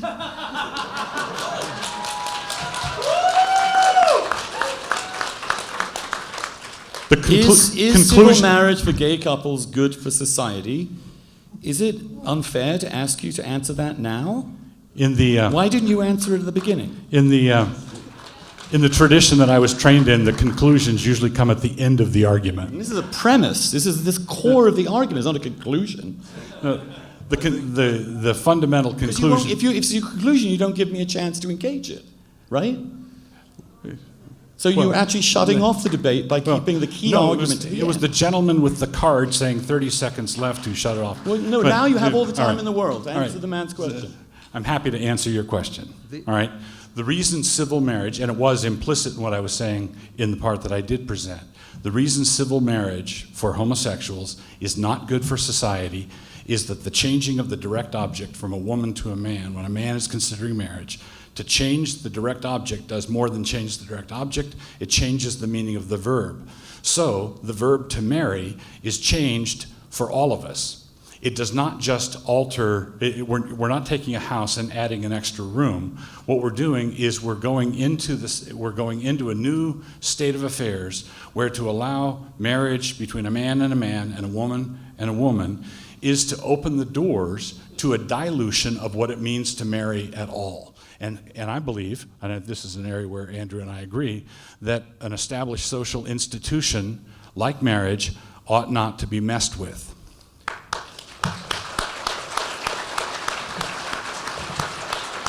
Andrew, do you want The one nugget I heard was. hang on a that minute. Andrew, do you want to respond to that? Well, I understand and respect the core conservative principle is don't mess with something this important. Right. I think that's a powerful argument. I think so too. But at the same time, you also understand, as I tried to say, that gay people exist and what to do with us. Just like polygamists.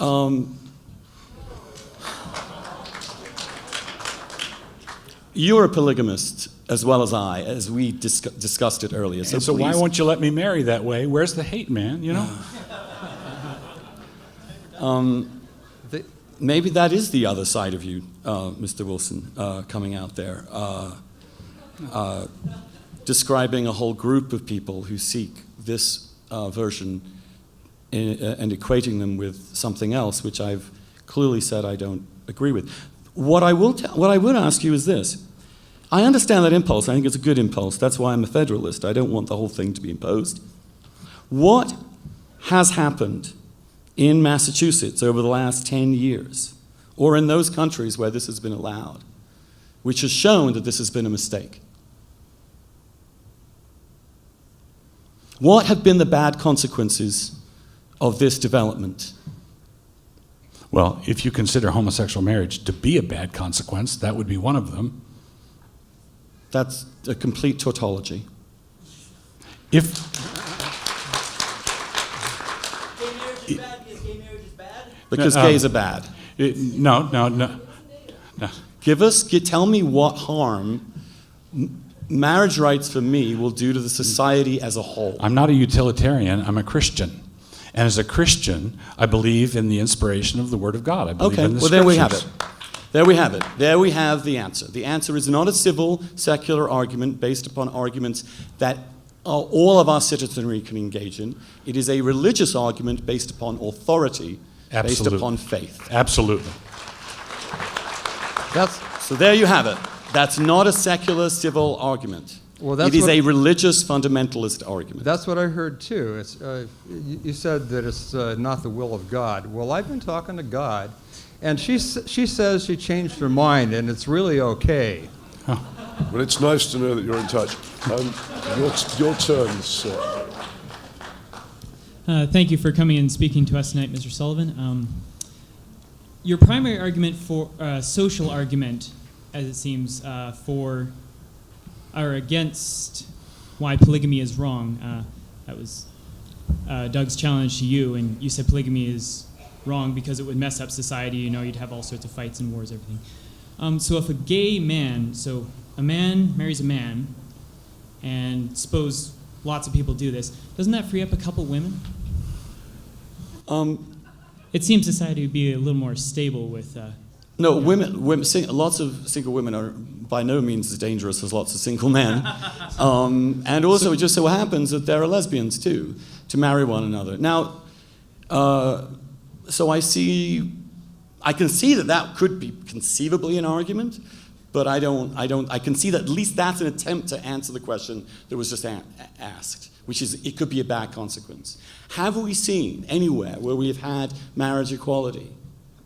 a dearth of men, straight men, for women to marry. And if we do, it seems to me it has nothing whatsoever to do with these gays getting married. I mean, they're 97.5% of the population. We are 3.5%. My math is bad, maybe that's wrong. 96.5%, It is. I'm sorry. So who's likely to influence whom? Do you know what's happened to the gay community since this happened? I mean, it's an astonishing thing. If another minority group had said, we want the values, we want to serve our country in service. The first soldier who lost his leg in Afghanistan was a gay man. All right? I'm sorry, but I get passionate about this. And he is sacrificing and serving. What is wrong with that? Why aren't you cheering that? Why aren't conservatives celebrating that? What fundamentalist nonsense is preventing conservatives from supporting people who take care of themselves, who are the last people in this society supporting the institution of marriage, who are taking care of each other so the government need not take care of them? Where is there not a conservative standing and cheering? It's taken so long. And now they finally are. As David Cameron, the British Prime Minister, leader of the Conservative Party, said, I support gay marriage not despite being a conservative, but because I am one. And the truth is, in this country, conservatism has been killed by religious fundamentalism. And the task of the next generation, and we're finding it among younger evangelicals who don't subscribe to the bigotry of some of their elders and don't believe the arguments or agree with the arguments of some of their elders. And although I must say, I don't think everybody who opposes this is a bigot, I hope you'll accept that some of them are. Oh, absolutely, some of them are. I think that standing outside people who've died of AIDS and having God hates fags is a horrible thing to do. Right, but there are bigots. There are bigots on both sides. There are, actually. Okay. Bigotry is a human capacity, and some of the hate speech that is directed against principled, religious, conscientious people is really horrible. And I oppose it, and I have opposed it, and I have been attacked for opposing it. Right, and I've by my opposed- husband, among other people. Why are you always giving them an easy time? I said, because I think they can be won over. I think, Douglas, you will be won over one day. Yeah. I think the Holy Spirit is at work, and I think he will persuade people that gay people are made in the image of God and are worthy of love and commitment and family. The Westboro Baptist folks are haters, and they are bigots. And just as you have opposed the hatreds from your side, we have opposed that kind of hatred also. So basically, there's no excuse for that kind of behavior. In that case, it's your turn, sir. Hi, Doug Wilson. My name is Stephen Burley. I'm a University of Idaho student. My question, which I think is something that has been overlooked during this debate, is what about same-sex marriage you're opposed to? I'm curious if you're opposed to granting them the same benefits that that heterosexual couples receive, such as visiting rights, burial rights, Social Security retirement benefits. If you're opposed to granting them those same benefits, or if it's just the name marriage that you're not comfortable with, and if you are opposed to granting them the same benefits, equal benefits, do you claim to be compassionate at the same time? Thank you. That's a great question. Actually, Peter and Andrew and I were talking about this during the break, and I agree with the point that Peter was making. There are a number of things that in this debate that are bones of contention that I think ought not to be bones of contention. In other words, I think that we ought not to have arbitrary restrictions on who can visit who in the hospital, and there are things like that I would like us to become a less regulatory society for everybody, less uptight for everybody. So there are all sorts of things like that where I believe that next of kin issues, I think people should be able to settle their affairs beforehand with relative ease without roomfuls of lawyers having to get involved. So there are bones of contention where homosexuals will point to the story that Andrew told in the hospital. Right. There are heartbreak stories like that just among heterosexual families where, you know, a couple of sisters come in, mom dies, and someone is the executor of the state, and someone forgot to change this, and pretty soon you have a disaster. Basically, those sorts of things should be addressed, but I think they can be addressed with common sense without redefining marriage. So just to reiterate, if same-sex marriage was called something else, would you be okay with it? If they're granted all the equal rights, all the benefits, but it was called something else? No, but part of the problem is I believe that we have way too many benefits. Americans have, as H.L. Mencken said one time, that people tend to think of America as a giant milch cow with 30 million teats. And I think that there are way too many benefits for everybody. So I'm not interested in opening up more and more benefits. Economically, I'm a libertarian, so I'd rather take benefits away from heterosexuals rather than add new benefits or new entitlements for homosexuals. Tell me a right that you would remove from a heterosexual couple. I'm not sure. Name one. A right that I would... Yes. A federal right, for example. I would... Social Security benefits? Yeah, Social Security benefits. If a widow has no right to her husband's Social Security? No, well, in a few decades, the ogre math is going to take that benefit away anyway. Don't avoid the question. No. The point is... This is a very anti-family argument you're making. No. The family... I believe families existed before we started getting checks from the government. So... Well, let me ask you this. We are... No one's saying that. These are not necessarily checks from the government. Let me give you an example. No, let me be passionate about something for a minute. These are not just benefits, they are rights. They are rights. My great-grandchildren have not been born yet, and they're already saddled with 16 trillion. Okay, and that's because we cannot control ourselves, and we're giving away entitlements. We're giving away money we don't have. We haven't earned it yet. Our great-grandchildren haven't earned it yet, and that kind of entitlement mentality is destroying us. So, yeah, I would say you pay out everybody. Right. Now, let me say this. For example, a spouse cannot be forced to provide evidence against his or her spouse in court. Would you take that away? No. Why not? But you would not have that right extended to me and my husband? No, you got a Fifth Amendment right. What do you mean?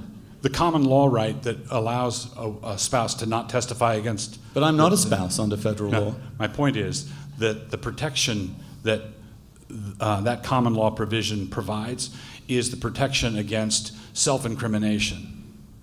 No. Let me give you, and since that's doesn't work. Let's say you travel, you live abroad for a period of time, and you fall in love with someone from another country, which happens all the time. Yes. Do you think that the heterosexual, the American, has a right, if they marry that person, to bring that person back into the United States and live as a married couple? Mm-hmm. That's been the law since marriage ever began. Yes. But not if it were a homosexual couple. Right. Why? Because I'm opposed to homosexual marriage. That's a tautology again. You are saying essentially that, what's the reason why we say that marriage is special? Well, even if you married someone from a different country, you as an American citizen have an absolute right, if you marry that person in good faith, I mean, I'm not talking about fake marriages, right, in good faith, to live in your country. There is now a growing diaspora of American citizens having to live in other countries with their spouses who are legally married in America, who are barred from bringing their spouses into this country. That is tearing families apart. Glenn Greenwald, one of the greatest bloggers in America, an American citizen, has to live in Brazil because the man he loved is Brazilian and they won't let him in. When we got married, and I had not yet gotten my green card, we had to enter immigration, and we were advised by lawyers in separate rows apart from one another. Any indication that we had any relationship at all would be a bar for you entering the country. This is an attack upon family. It's an attack upon love.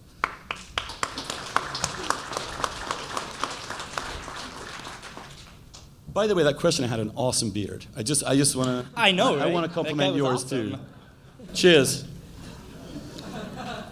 You have no beard, but you have a beard. Get him out. Mr. Sullivan, I've appreciated very many of the things that you've said tonight, especially going back to polygamy, when you said polygamy dilutes the meaning, the loving bond of marriage. I think that's a pretty direct quote. Dilutes the loving bond of marriage, and it disrupts the male-female ratio for marriage. I appreciate those statements very much. I'm trying to square that, and I'm getting to my question. When you said earlier, in a democracy, our only ultimate resort, those were your words, our only ultimate resort is public opinion. So my question is, if it was ascertained that a majority of people in this country did approve of polygamous civil marriage, would you still recognize public opinion as your ultimate standard? If it were the law, and I live in a republic governed by the rule of law, and if the process had occurred in the due constitutional democratic process, yes, I would have to respect that, even though I would have argued quite strongly against it. Thank you. That's there. What else? Where else do we go? We know the answer from Douglas. We go to God. His God. And the truth is, we live in a society There's only one of them. in which, well, many human beings on this planet don't believe that. And many people in this country don't believe that. And their right to their conscience is as important as yours. And my point is simply this. When you invoke God's authority to determine a social and political question, you have ended debate. You have made it a matter of fiat. You are attacking the very basis of democracy, which is the separation of that kind of authority from the only authority this country recognizes, which is the will of the people. And that is the struggle. The struggle right now within the conservative movement is between theocrats, essentially, and I think what you described is theocracy, that it's God's will, therefore it must be imposed upon everybody, even though large numbers of people don't believe in God at all, even though many people believe in a different God than yours, even though many people even believe in the same God, believe it in different ways, like Catholics. We live in a diverse society. What if the people want theocracy? Well, they generally don't like you. Ask the Afghans under the Taliban whether they like theocracy. Ask the people of Iran whether they like theocracy. I saw that theocracy gun people down in the streets, as it must.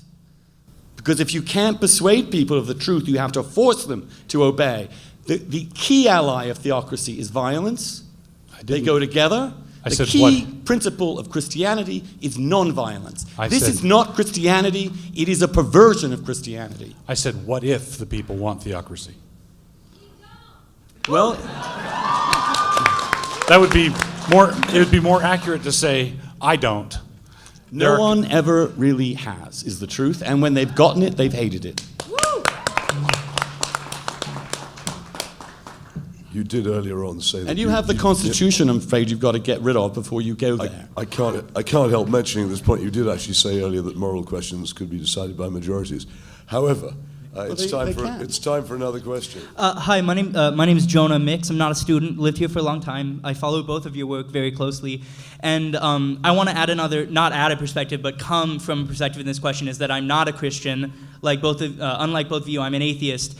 But I have a deep respect for Christianity. And my question for Mr. Wilson is that I don't think you're a bigot in any way, but every single argument you've used tonight was used not only to say that black people and white people can't get married, it was also used when we argued whether or not, Jewish people had souls, or whether or not women should own property, or whether or not every number of social and moral movement forward in our community, in our world society, our movement towards what now we believe to be just completely obvious truths. It's been opposed by people every step of the way who talk a lot like you, and it's been pushed forward every step of the way by people who talk a lot like Mr. Sullivan.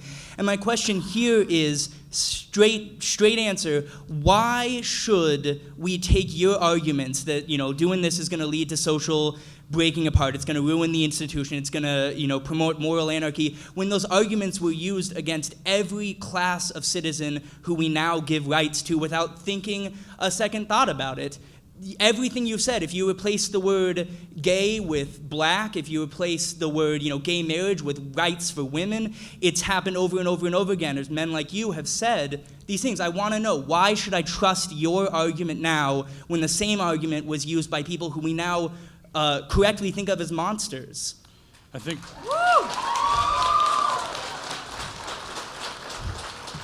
that's a fair question, and I would answer it I'd agree. I would answer it this way. Take, for example, the miscegenation laws, which was struck down by the Supreme Court in Loving versus Virginia in 1967. It wasn't that long ago.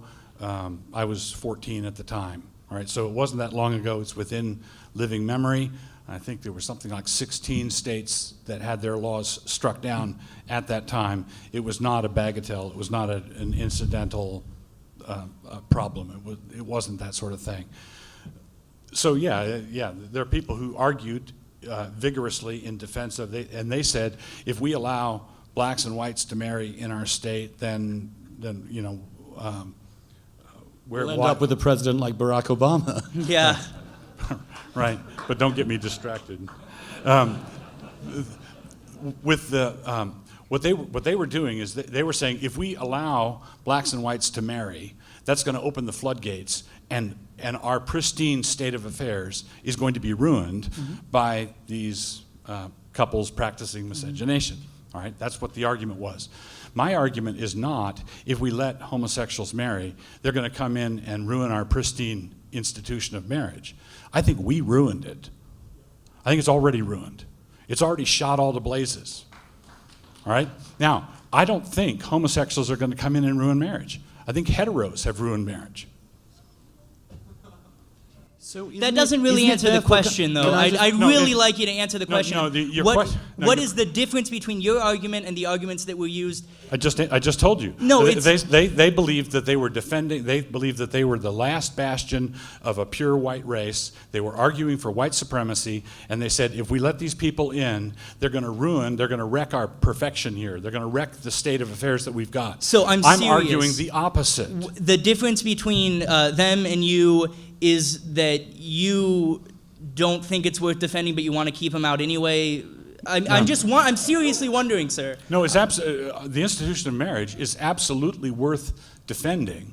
But I've been a pastor for 35 years plus, and I've had to do 100 times more damage control of onslaughts on the institution of marriage that were conducted by men and women in heterosexual marriages. All right, so so should we make it so only gay marriage is legal? Is that what you're arguing here? No. What I'm arguing is that the premise of your question, that my argument was structurally the same as diehard conservatives in ages past, is false. It's not structurally the same. I'm doing something completely different than what they were doing. I'm saying that marriage is under assault, not by homosexuals, but by sin. Marriage is under assault not because of the gay rights agenda and that only. It's under assault because people are sinners. There are variations of sin. There are heterosexual sins, there are adulterous sins, there's promiscuous sins, and I believe that that same-sex expression of sexuality is also a sin. I believe that because I believe the Bible. But I don't believe it's the only sin, and I don't believe it's the most damaging sin for the traditional concept of marriage. I believe marriage is worth defending, but I have to do a lot more of defending marriage against heteros than I do against homosexuals. Yes or no answer, real quick. Do you think that? Oh, I sorry. think it's time for You Andy only to know- respond. If you But would. I would like just a quick follow-up, which is that, thank you. I mean, I'm very grateful for that acknowledgement, because I think that is what marks a reasoned opposition to this in ways that is not and hasn't been made in the past. I mean, to say that gay people are the people who've destroyed marriage is self-evidently not true, right? Self-evidently not true. But you know, a lot of people on your side of this argument aren't as open-minded or as concede as much as you just did. So those people just blame us for something we had absolutely nothing to do with. And I grant the gentleman's question. I do believe there are people arguing for biblical marriage today who do parallel the old arguments. But given that, why are you not on a tear against divorce? I am. You think it should be illegal? What's that? Do you think divorce should be made illegal again? I believe it should be made a lot harder than it is. Why should it not be made illegal? Because Jesus says that Moses... Jesus was very, very clear about this. Jesus said Moses allowed divorce because of hardness of heart. And I've seen situations... But what did Jesus then say? But from the beginning it was not so. Right, so I believe that within the... Come on, you're a pastor. You know what Jesus said about marriage. I just tell told me you. What tell me the whole thing. A man will leave his father and mother, cleave to his wife, and the two will become one flesh. He appeals... And? Whoever divorces his wife except for infidelity, what are you looking for? I'm talking about what God has brought together, no man can put asunder. Right. And what Jesus was talking about in the universe of discourse, he said, a man shall leave his father and mother and cleave to his wife. That's what Jesus said. And never divorce. Right. And never divorce. Correct. It's the one point about marriage that Jesus himself insisted upon. No divorce. And that's the and standard. You are violating God's will. The standard. If you support any look, you can. I would be violating his standard if I was seeking a divorce. Yes. No, but but no, that's not your standard. Your standard is what the societal norms are, must be imposed because God has said so. We have Jesus' words himself that divorce is wrong, and yet you are happily able. No, Jesus said divorce is wrong. When a couple divorce, there's always some level of sin involved in it somehow. The question is whether divorce should always be a crime. There's a difference between a sin and a crime. Jesus said that Moses allowed for divorce in certain hard cases, and the implication is so would I. But the New Testament, he overcame that. He said that what matters is your love and fidelity forever. It's the only thing he said about marriage, for goodness sake. Jesus. And yet, divorce is ubiquitous. And yet Christian churches, the entire Protestant tradition, in fact, supports divorce. Now, all I'm saying is, isn't it a tiny bit unfair to focus on excluding the gays? We don't support divorce. Oh, well, the Church of England... I mean, that was why the Church of England was founded. As the only representative of the Church of England here, I think that's a slightly, how should I say, inaccurate representation of the position. Really? You think Henry VIII created the Church of England because he was converted to Protestantism? This is just sectarian. This is just sectarian propaganda. You know perfectly well as an annulment he wanted. Now then, I think we have another question waiting here. Sure. I've heard you both say very clearly that monogamy and fidelity till death do us part is right. You both agreed on that. Well, I think that it should be the social norm. I'm not in favor of legislating or imposing or judging people who have failed marriages or I'm just, that's not what I'm saying. I have another question. I come from a tradition where people, a Christian tradition, where people are virgins until they get married, man and wife. And of course, it's more of a civil thing, but you made a hint that both heterosexual and homosexual people sowed their wild oats before they fell in love with the right person. And I wonder if you may have to invoke God, although you objected to Doug doing it, you just invoked him quite a bit for just in the last paragraph. So you may have to answer this morally. what is your stand about Premarital sex? No, promiscuity before marriage? Well, promiscuity is a very loaded term. Well, okay. Even one other person sexually before they get married. I think it is actually a good thing. Okay. I think that is that those people who have had some sexual experience and have understood themselves better through those sexual experiences are more likely to be able to understand the sexual experience in a marriage. Okay. And I think that norm, as we know, because in all those states where these four brands of Christianity are strongest, have the highest divorce rates. I think it is an impossible standard, and I think it is an unhealthy standard.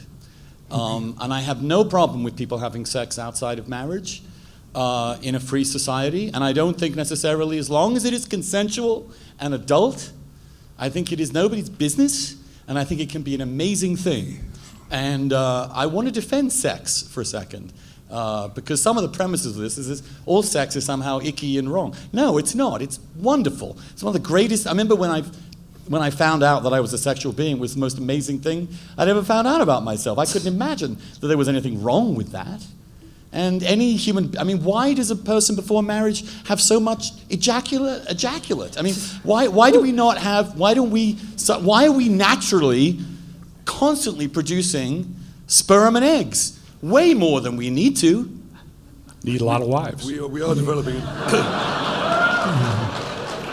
tendency to roam here a bit. I've been constantly. I'm pro-masturbation as well. We're not having a debate because on it's that. like being.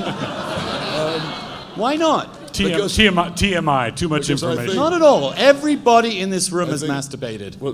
And the 1% who denies it is a liar. Woo! And I've said that to a group of Catholic priests. For goodness sake, let's be real about our sexuality. Yes, let's be honest about it. Let's also recognize that this debate has been going on for a very long time. And you've given of yourselves very generously. One more. And there are a number of people waiting for questions, but alas, we're reaching the point where closing statements are called for. And I'm going to take one more question from each line. So if you would ask yours, please, and if we could keep the answers brisk so that we can move on quickly to the next one. Hi, I'm Bree. I'm a student here at University of Idaho. Hi. And just so I get your names right, Wilson and Sullivan, right? Yes? Okay, perfect. So I guess this is a good time to go back to the beginning and the title of the actual debate, which is why civil marriage for gay couples is good for society. And you gave many reasons. The divorce rates in the states are down. You are a perfect reason. But you have not given any reason as to why it is bad, other than your weird opposition to the alteration of the literary direct object. And aside from your Christian beliefs, because Christian doesn't necessarily or ever really imply society, how is it negatively affecting society? Please give us one example.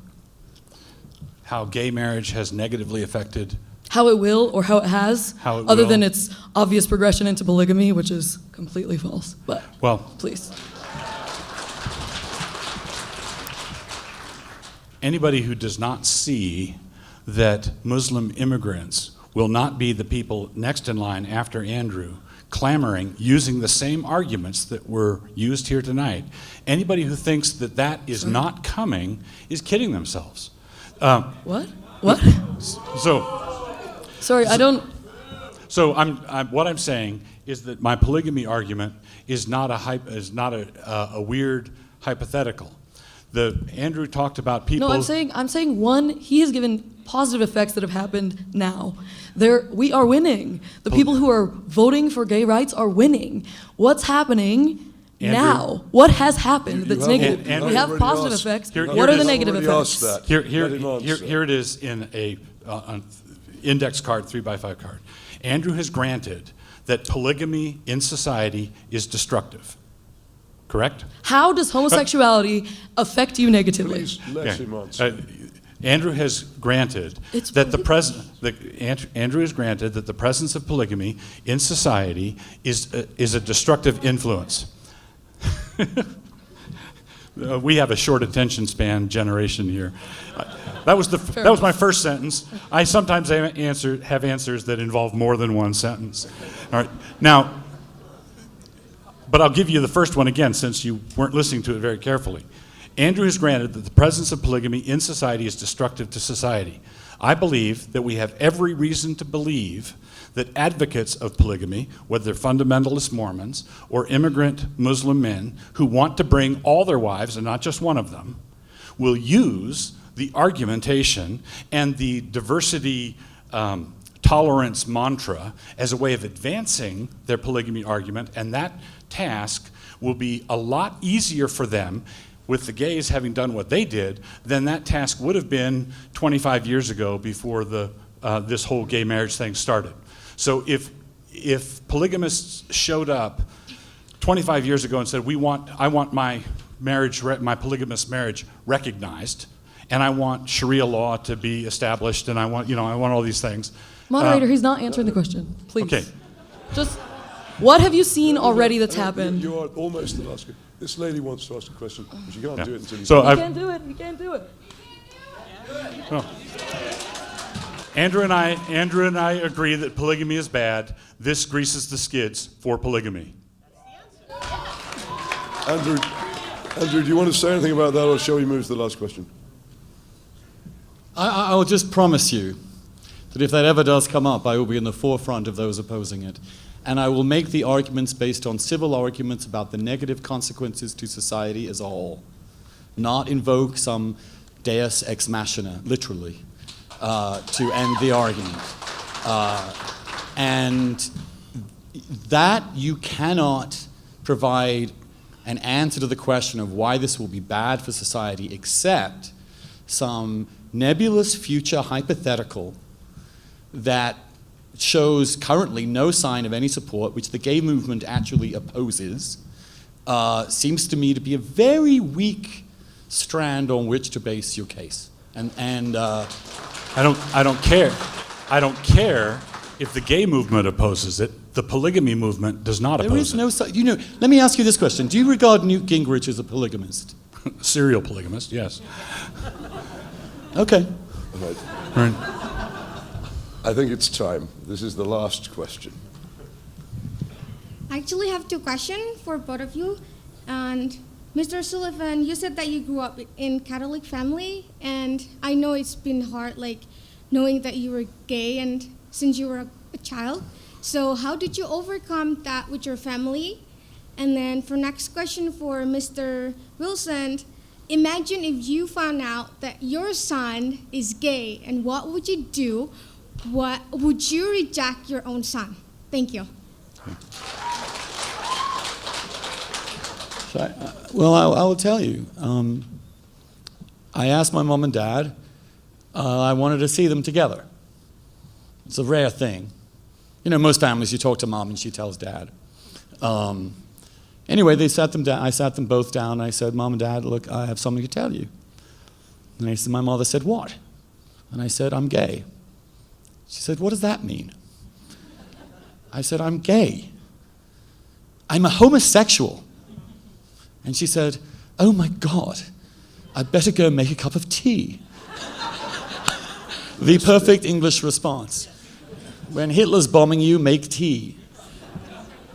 My father, who is the captain of the town rugby team, captain of his high school rugby team, the jockiest of jocks, the manliest of men, whom I had never seen cry in his entire life, suddenly bent double and started to sob. It floored me. And I said to him the only thing I could say, Daddy, why are you crying? Don't cry. I'm finally, I'm happy. I can be myself now. I'm doing fine.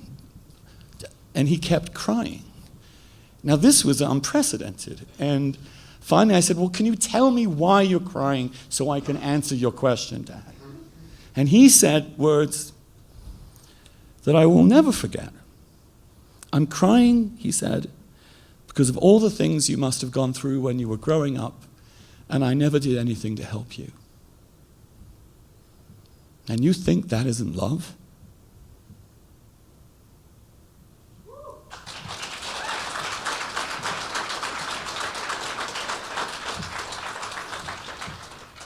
The question to me was, how would I handle it? How would I process it if someone in my family, my son was announced the way Andrew did, that he was gay. God has blessed me with an extraordinary family, and I'm very grateful that I'm in a very tight family, and we all love each other, and it's just wonderful. One of the reasons it's wonderful is that everybody in our family is committed to an authority outside our household. That authority is deeper, richer, more important than we are. So, in a situation where if someone dear to me, someone close to me, revealed what I have taught my entire ministry and what I believe my entire life to be a sin, if someone in my family or if a close friend or anybody confessed that to me, what I would want to do, I would hope that my response would be to maintain the standard while accepting the person and ministering the grace of Christ to the person. So it's been said enough that it has become a cliche, but Chesterton once pointed out that truisms, for all their faults, remain true. And one of the truisms that conservative evangelical Christianity is committed to is that we are to love the sinner and hate the sin. So if someone dear to me confessed to me that they were in this condition, had this condition, I would want to hate the sin and love the sinner, just like I've sought to always do.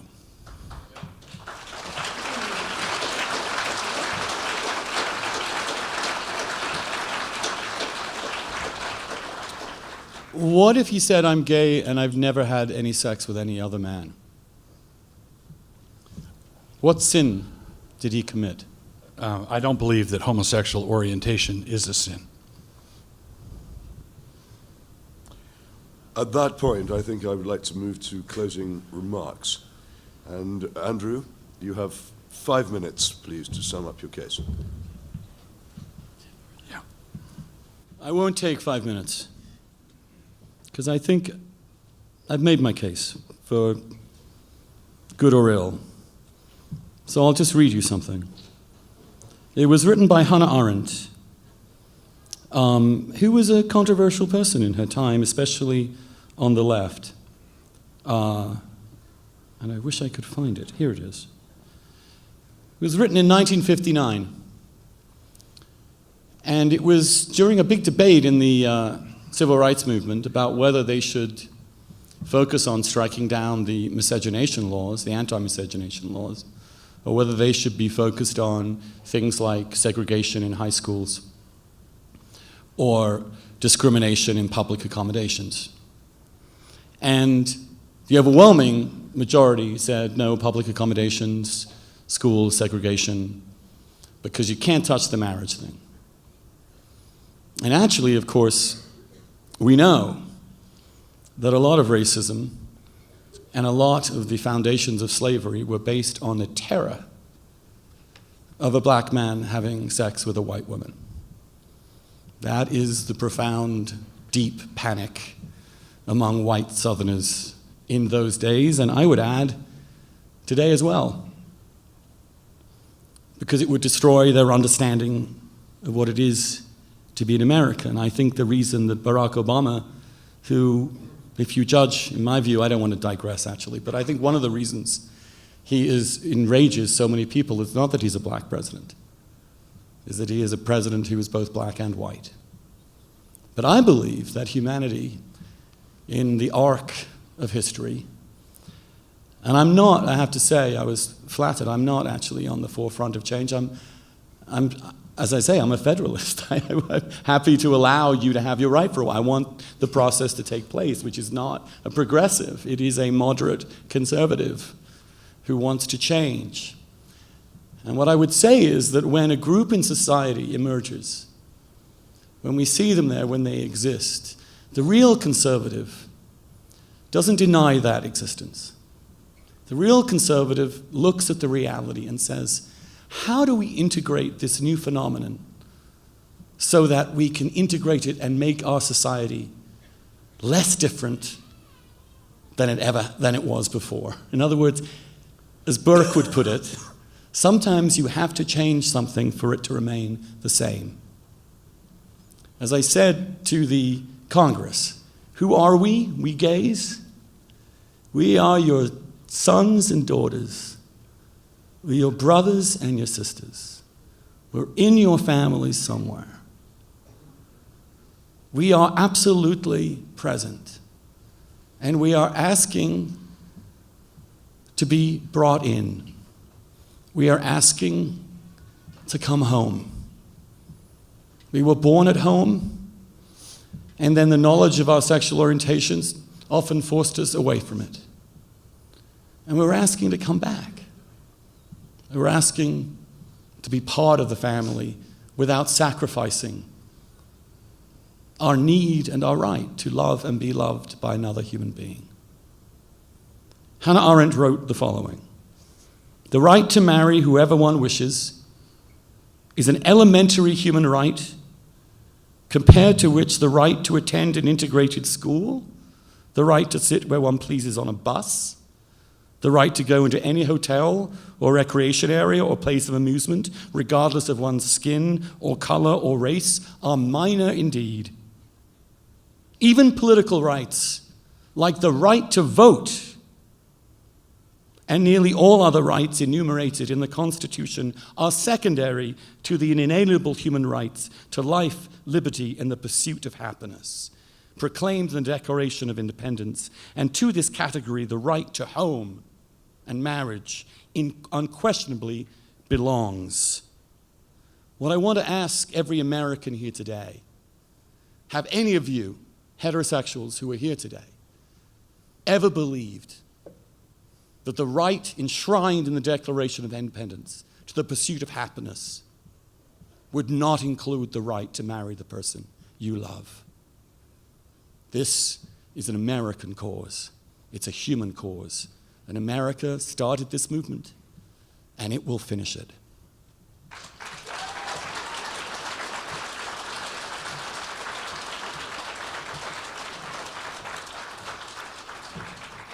Mr. Wilson, 5 minutes. Thank you, Peter, for your moderating. Thank you, Andrew, again for debating. Thank you for being a good group. I do not see how we can get out of the impasse that we are now in with the public state of marriage on our own authority. As Dan Phillips has aptly noted, the most offensive verse in the Bible is not to be found in Leviticus or Deuteronomy with laws concerning homosexuality. It is not to be found in the New Testament when Paul tells wives to be submissive to their own husbands. It is not to be found in places commanding that the Amalekites be smitten. The most offensive verse in the Bible is the very first one. In the beginning, God created the heavens and the earth, Genesis 1:1. This means that there are only two ways to go. We can work to discover the meaning of the world around us, a meaning embedded there by God, or we can rebel against that meaning and seek to roll our own. Once we have rolled it, we nearly always try to smoke it, which is the problem. Although there are constituent elements of marriage that contributors to this book that Andrew edited testify to, very ably, I think, more is going on with marriage than just issues of procreation or companionship. God decided to imprint his image in the world in this particular way. So God created man in his own image. In the image of God, he created him. Male and female, he created them. Genesis 1:27. This is in the first chapter of the Bible. In the third chapter of the Scripture, the image of God rebelled against its triune archetype, and our race fell into sin and rebellion. All our sexual confusions date from that point, many heterosexual confusions included. But God promised, also in the third chapter, that he would send someone who would crush the serpent's head, and so the long history began of looking for the Messiah to come. When he arrived, he was revealed to us in his character of a bridegroom, one who had come searching for his lost bride. He won that bride through his death and resurrection, death on the cross and resurrection from the grave. So the first marital statement about God's image, defaced by our sin, was not abandoned by God. Rather, he determined to restore it through a much more glorious marital image, that of Christ and the church. Every marriage is therefore a proclamation of the gospel. When marriages go wrong, or blow up, or go cold, what this is the marital equivalent of false teaching. When they are radically redefined, as I believe same-sex marriage seeks to do, it is again false teaching about the gospel, what the image of God is, and what God intends to do to restore the image of God. Now, things have gotten bad enough in the hetero world that one might be forgiven for thinking that this is a sermonic form that has lost its usefulness. If marriage is preaching the gospel, then perhaps this sermonic form has lost its usefulness. But I don't think so. I think we have to guard against further erosions while confessing that we are only in this position because our very obvious need for a Savior. We need a Savior. We need forgiveness. Relationships are characterized by accusation, condemnation, infidelity, straying, pettiness. We're sinful. And the sins that we have, the sins that we display, come in all sorts of shapes and forms, and sin disrupts relationships. I think we ought to think of sin the way we ought to think of poisonous snake. The Bible teaches us to think in these terms. God promises that he's going to crush the serpent's head, and he does it by means of a marriage. He does it by means of the bridegroom and the bride. So consequently, for a Christian, when someone says, hey, let's redefine marriage, it's not just, other people are doing something that we're not used to. We believe that at the very center of the restoration of humanity, at the center of the rebuilding of the human race, which is what Jesus came to do, and which includes the public square. As it was made evident earlier, I'm not a secularist. I believe that we have to acknowledge God and acknowledge Jesus, and if we don't do that, I think we're going to be found spiraling ever downward, circling the drain. I believe that we need deliverance. I believe that we need forgiveness. I believe that we need, all of us, heterosexuals and homosexuals alike, we need to be cleansed by the blood of Jesus Christ, and I think that that is a public fact. Thank you.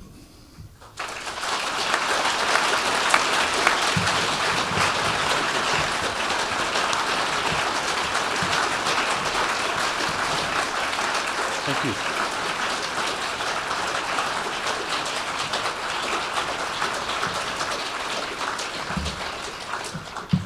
Can't go quite yet.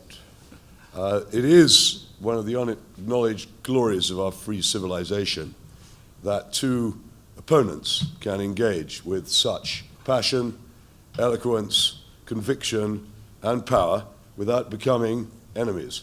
And I think we should all be extremely proud of the way in which we have taken part in an event of such very high quality and democratic purpose. I would like you now to set the seal upon that by voting either for or against the motion. As I said earlier, there will not be any abstentions. I feel that the moment has come for you to say clearly which side you take. The motion, again, is civil marriage for same-sex couples is good for society. All those in favor of that proposition, please raise your hands.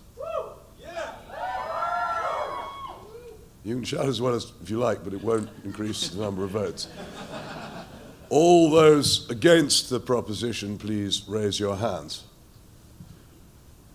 I believe that is clearly lost.